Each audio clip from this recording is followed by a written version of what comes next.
FIFA is a non-profit, not in spirit, in law. It is registered in Zurich as an association under the Swiss Civil Code, the same legal category as a local chess club or a village hiking society. Between 2019 and 2022, this chess club collected $7.5 billion.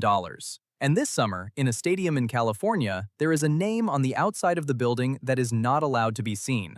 Not because of a scandal, because of a contract. Start with the thing you actually watched. You saw Lionel Messi lift the trophy in Qatar. Gold confetti. 35 years old, the whole thing finally his. And somewhere in the back of your mind, you assumed that FIFA paid him for it. FIFA ran the tournament. FIFA sold the tickets. FIFA took the television money. Of course FIFA paid the man who won it.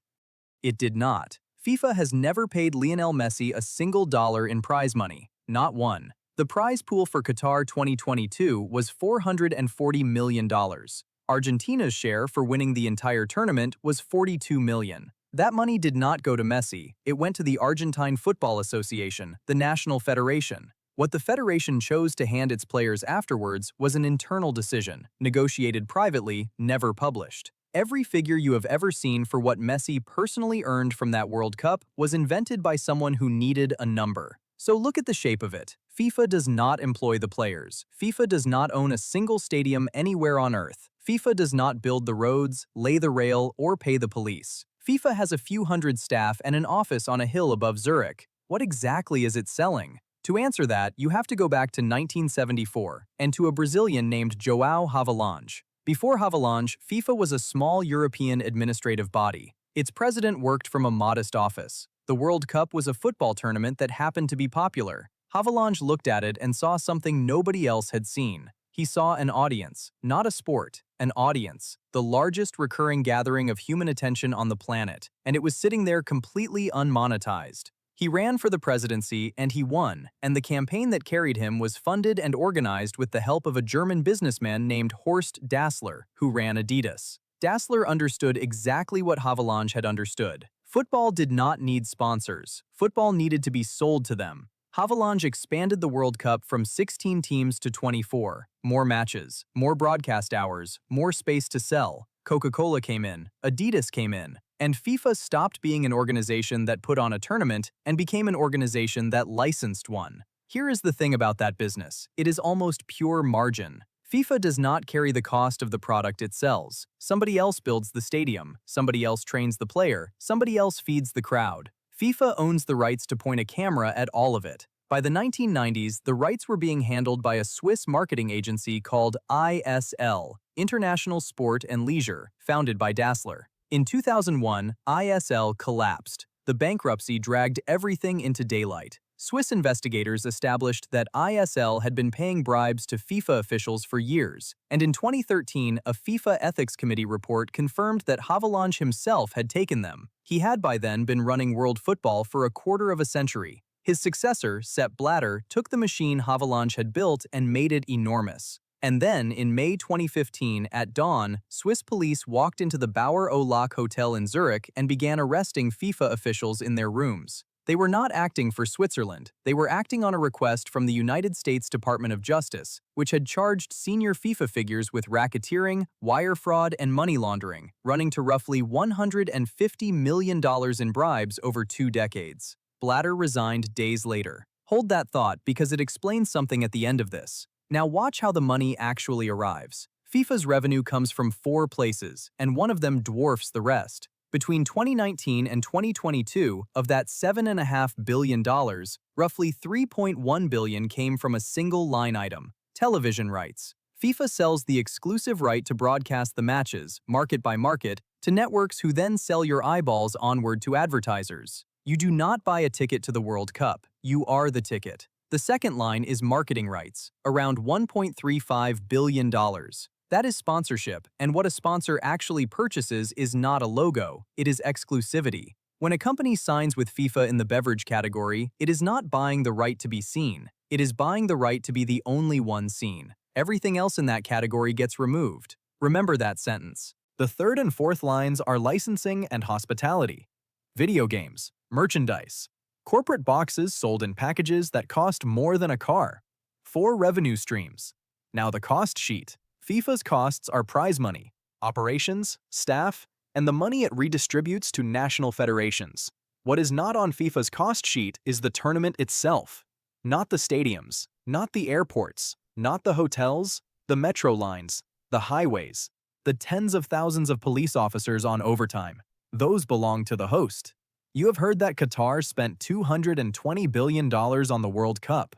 That number is real, and it is also badly misused. Most of it was Qatar's national infrastructure program, a metro system, an airport, roads, a district of hotels, things the country wanted regardless. The stadiums alone are generally estimated somewhere between $6.5 and $10 billion. But take the smaller number. Take $6.5 billion. Qatar built 8 stadiums for a competition lasting 28 days. FIFA paid for none of them, and FIFA collected the broadcast money, and when the last confetti was swept up, FIFA went home to Zurich. Your savings account pays you a fraction of a percent. Your bank lends your money out at 7. This is the same trick, played at the scale of a nation. And here is where it stops being an accounting question and becomes something stranger. There is a stadium in Santa Clara, California. A denim company bought the naming rights to it more than a decade ago in a deal running 20 years and worth a reported figure in the hundreds of millions. Its name is on the roof. It is on the tickets, the signage, the exit ramps off the freeway. For most of the year, that building carries that company's name because that company paid a great deal of money for it too. This summer, during the tournament, it does not. For the duration of the World Cup, that stadium is called San Francisco Bay Area Stadium. The name comes off the building. The signage is covered. Across the country, MetLife Stadium becomes New York, New Jersey Stadium. AT&T Stadium becomes Dallas Stadium. SoFi Stadium becomes Los Angeles Stadium. FIFA calls this the clean stadium policy, and it is not hidden. It is written into the hosting agreement. Why? Go back to the second revenue line.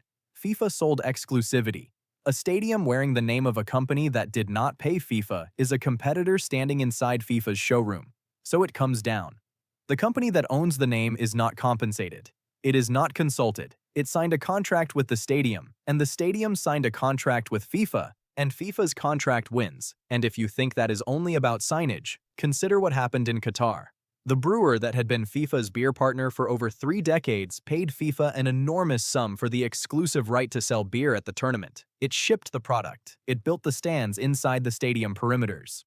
2 days before the first match, Qatar's ruling family objected, and FIFA banned the sale of beer at the stadiums. The brewer had paid for a right that was removed 48 hours before it could be used. It posted 3 words on social media and then deleted them. Well, this is awkward. This is the counterintuitive thing, and it is the whole video. FIFA does not rent the stadium. For the duration of the tournament, FIFA becomes the stadium. It suspends the name on the building, the beer in the concourse, the advertising on the boards, and the tax status of its own revenue. And it does this to the corporations paying it and the countries hosting it alike. FIFA is not powerful because it owns things. FIFA is powerful because for 1 month every 4 years, everybody else agrees to stop owning theirs. Which brings this to your street. The 2026 tournament is being played across 16 cities in the United States, Canada, and Mexico. 11 of them are American. And the cost structure has not changed. FIFA takes the broadcast money and the sponsorship money. The host cities take security, transport, policing, emergency services, street closures, and the bill for all of it. Some cities read the terms and said no. Chicago withdrew from the bidding, so did Minneapolis. They looked at what FIFA required, they looked at what FIFA would guarantee in return, and they walked away. Your city did not walk away. Your city said yes, and the difference between those 2 decisions is being paid for out of a municipal budget that also pays for your roads. None of this is illegal. Almost none of it is even secret. The hosting agreements exist. The clean stadium policy is published. FIFA's financial statements are online and anyone can read them, which is how you know the $7.5 billion figure at all. It is not hidden. It is simply arranged so precisely that nobody ever has to look at the whole of it at once. Remember the Bourg au Lac Hotel. Remember that FIFA is a Swiss association running a global tournament answerable to Swiss law, and that the government which finally reached inside it was American. It could do that for a specific reason. The bribes had moved through American banks. Wire transfers, correspondent accounts, dollars crossing the United States financial system on their way somewhere else. FIFA was untouchable in every country on Earth except the one place where it kept its money. In a few weeks, the tournament ends. The barriers come down. The covered signs are uncovered, and the denim company gets its name back on the roof of the building it paid for. And everything returns to what it was, which is what everyone agreed to in advance. So the question was never how FIFA makes its money. You know that now. Television, sponsorship, licensing, hospitality, and a cost sheet somebody else signs. The question is why, every 4 years, everybody keeps saying yes.